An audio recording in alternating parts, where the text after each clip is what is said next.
ഈ ഒരു പ്ലാന്റിന്റെ പേര് ആസ്പെരാഗസ് എന്നാണ്. ഇതിന്റെ ഇലകളൊക്കെ ഇതുപോലെ ബുഷി ആയിട്ടായിരിക്കും ഉണ്ടാവുക. പുതിയ ഷൂട്ട് വന്നിട്ടുണ്ടാവും.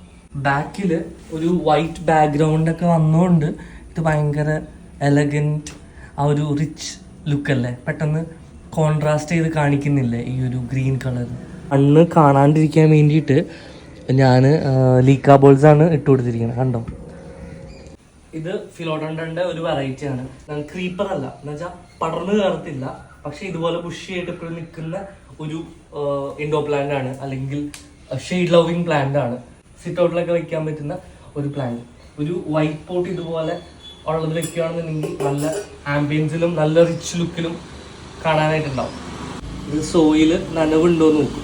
നല്ല രീതിയിൽ നനവുണ്ട്, അപ്പോൾ വെള്ളം ഒഴിക്കേണ്ട ആവശ്യമില്ല. അല്ലാന്നുണ്ടെങ്കിൽ വെള്ളം ഓവറായിട്ട് ഒഴിച്ച് കഴിഞ്ഞാൽ ഇലകളൊക്കെ മഞ്ഞിച്ച് ചീഞ്ഞു പോകും. അതുകൊണ്ട് വെള്ളം ഇനിയിപ്പോൾ ഡ്രൈ ആകുമ്പോൾ മാത്രമേ വെള്ളം ഒഴിക്കുള്ളൂ.